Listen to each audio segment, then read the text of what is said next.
Happy 11th of the month, and I'm reading Proverbs 11 in the Amplified Bible. A false balance and dishonest business practices are extremely offensive to the Lord, but an accurate scale is his delight. When pride comes, boiling up with an arrogant attitude of self-importance, then come dishonor and shame. But with the humble, the teachable, who have been chiseled by trial, and who have learned to walk humbly with God, there is wisdom and soundness of mind. The integrity and moral courage of the upright will guide them, but the crookedness of the treacherous will destroy them. Riches will not provide security in the day of wrath and judgment, but righteousness rescues from death.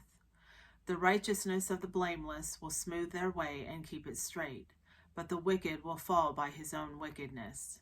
The righteousness of the upright will rescue them, but the treacherous will be caught by their own greed. When the wicked man dies, his expectation will perish, and the hope of godless, strong men perishes. The righteous is rescued from trouble, and the wicked takes his place. With his mouth, the godless man destroys his neighbor, but through knowledge and discernment, the righteous will be rescued. When it goes well for the righteous, the city rejoices, and when the wicked perish, there are shouts of joy. By the blessing of the influence of the upright, the city is exalted, but by the mouth of the wicked, it is torn down.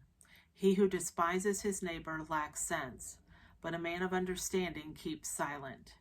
He who goes about as a gossip reveals secrets, but he who is trustworthy and faithful keeps a matter hidden.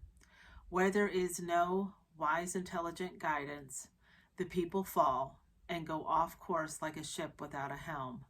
But in the abundance of wisely and godly counselors, there is victory. He who puts up security and guarantees a debt for an outsider will surely suffer for his foolishness. But he who hates, declines, being a guarantor, is secure from its penalties. A gracious and a good woman attains honor, and ruthless men attain riches, but not respect. The merciful and generous man benefits his soul, for his behavior returns to bless him. But the cruel and callous man does himself harm. The wicked man earns deceptive wages, but he who sows righteousness and lives his life with integrity will have a true reward that is both permanent and satisfying. He who is steadfast in righteousness attains life, but he who pursues evil attains his own death. The perverse in heart are repulsive and shamefully vile to the Lord, but those who are blameless and above reproach in their walk are his delight. Assuredly, the evil man will not go unpunished, but the descendants of the righteous will be freed. As a ring of gold in a swine's snout, so is a beautiful woman who is without discretion. Her lack of character mocks her beauty. The desire of the righteous brings only good, but the expectation of the wicked brings wrath.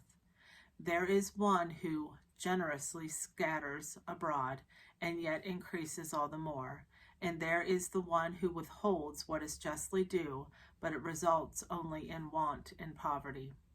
The generous man is a source of blessing, and shall be prosperous and enriched. And he who waters will himself be watered, reaping the generosity he has sown. The people who curse him who holds back grain when the public needs it, but a blessing from God and man is upon the head of him who sells it. He who diligently seeks good seeks favor and grace, but he who seeks evil, evil will come to him. He who leans on and trusts in and is confident in his riches will fall, but the righteous who trust in God's provision will flourish like a green leaf. He who mismanages his own house will inherit the wind, nothing, and the foolish will be a servant to the wise-hearted. The fruit of the consistently righteous is a tree of life, and he who is wise captures and wins souls for God. He gathers them for eternity. If the righteous will be rewarded on earth with godly blessings, how much more will the wicked and the sinner be repaid with punishment?